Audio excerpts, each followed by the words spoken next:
அப்போஸ்தலனாகிய யூதா எழுதின பொதுவான நிருபம்.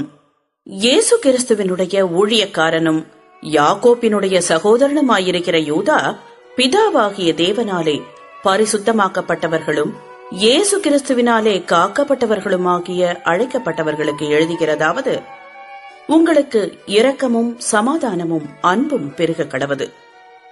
பிரியமானவர்களே, பொதுவான ரட்சிப்பை குறித்து உங்களுக்கு எழுதும்படி நான் மிகவும் கருத்துள்ளவனாயிருக்கையில், பரிசுத்தவான்களுக்கு ஒரு விசை ஒப்புக் கொடுக்கப்பட்ட விசுவாசத்திற்காக நீங்கள் தைரியமாய் போராட வேண்டும் என்று உங்களுக்கு எழுதி உணர்த்துவது எனக்கு அவசியமாய் கண்டது.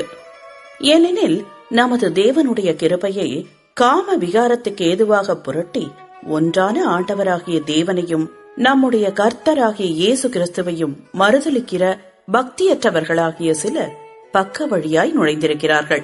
அவர்கள் இந்த ஆக்கினைக்குள்ளாவார்கள் என்று பூர்வத்திலே எழுதியிருக்கிறது. நீங்கள் முன்னமே அறிந்திருந்தாலும் நான் உங்களுக்கு நினைப்பூட்ட விரும்புகிறது என்னவெனில், கர்த்தர் தமது ஜனத்தை எகிப்து தேசத்திலிருந்து வரப்பண்ணி ரட்சித்து பின்பு விசுவாசியாதவர்களை அழித்தார்.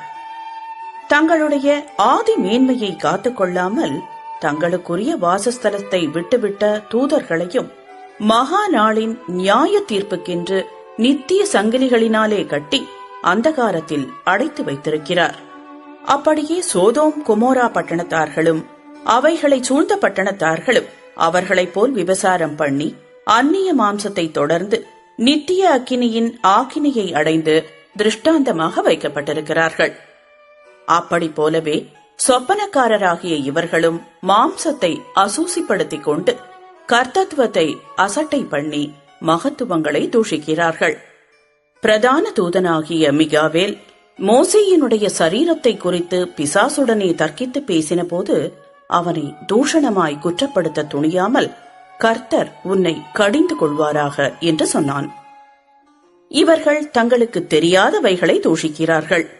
புத்தியில்லாத மிருகங்களைப் போல சுபாவப்படி தங்களுக்கு தெரிந்திருக்கிறவைகளாலே தங்களை கெடுத்துக் கொள்ளுகிறார்கள். இவர்களுக்கு ஐயோ! இவர்கள் காயினுடைய வழியில் நடந்து பிலேயாம் கூலிக்காக செய்த வஞ்சகத்திலே விரைந்தோடி கோரா எதிர்த்து பேசின பாவத்திற்குள்ளாகி கெட்டு போனார்கள். இவர்கள் உங்கள் அன்பின் விருந்துகளில் கரைகளாயிருந்து பயமின்றி கூட விருந்துண்டு தங்களை தாங்களே மேய்த்துக் கொள்ளுகிறார்கள். இவர்கள் காற்றுகளால் அடியுண்டோடுகிற தண்ணீரற்ற மேகங்களும் இலையுதிர்ந்து கனியற்று 2 தரம் செத்து வேறற்று போன மரங்களும் தங்கள் அவமானங்களை நுரை தள்ளுகிற அமளியான கடல் அலைகளும் மார்க்கம் தப்பி அலைகிற நட்சத்திரங்களுமாய் இருக்கிறார்கள். இவர்களுக்காக என்றென்றைக்கும் காரிருளை வைக்கப்பட்டிருக்கிறது.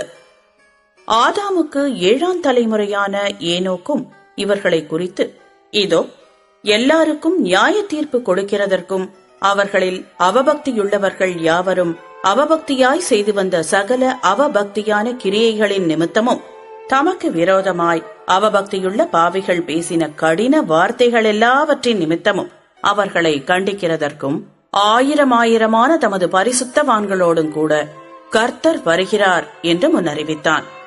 இவர்கள் முறுமுறுக்கிறவர்களும் முறையிடுகிறவர்களும் தங்கள் இச்சைகளின்படி நடக்கிறவர்களுமாயிருக்கிறார்கள். இவர்களுடைய வாய் இருமாப்பானவைகளை பேசும். தற்பொழிவுக்காக முகஸ்துதி செய்வார்கள். நீங்களோ பிரியமானவர்களே, நம்முடைய கர்த்தராகிய இயேசு கிறிஸ்துவின் அப்போஸ்தலரால் முன் சொல்லப்பட்ட வார்த்தைகளை நினைவு கூறுங்கள். கடைசி காலத்திலே தங்கள் துன்மார்க்கமான இச்சைகளின்படி நடக்கிற பரியாசக்காரர் தோன்றுவார்கள் என்று உங்களுக்கு சொன்னார்களே, இவர்கள் பிரிந்து போகிறவர்களும் ஜென்ம சுபாவத்தாரும் ஆவியில்லாதவர்களுமாமே.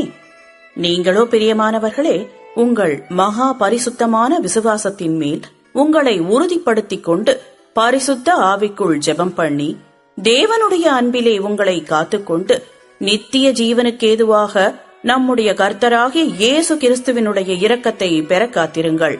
அல்லாமலும் நீங்கள் பகுத்தறிவுள்ளவர்களாயிருந்து சிலருக்கு இரக்கம் பாராட்டி சிலரை அக்கினியிலிருந்து இழுத்துவிட்டு பயத்தோடே ரட்சித்து மாம்சத்தால் கரைபட்டிருக்கிற வஸ்திரத்தையும் வெறுத்து தள்ளுங்கள். வழுவாதபடி உங்களை காக்கவும் தமது மகிமையுள்ள சன்னிதானத்திலே மிகுந்த மகிழ்ச்சியோடே உங்களை மாசற்றவர்களாய் நிறுத்தவும் வல்லமையுள்ளவரும் தாம் ஒருவரே ஞானமுள்ளவருமாகிய நம்முடைய இரட்சகரான தேவனுக்கு கனமும் மகத்துவமும் வல்லமையும் அதிகாரமும் இப்பொழுதும் எப்பொழுதும் உண்டாவதாக. ஆமென்.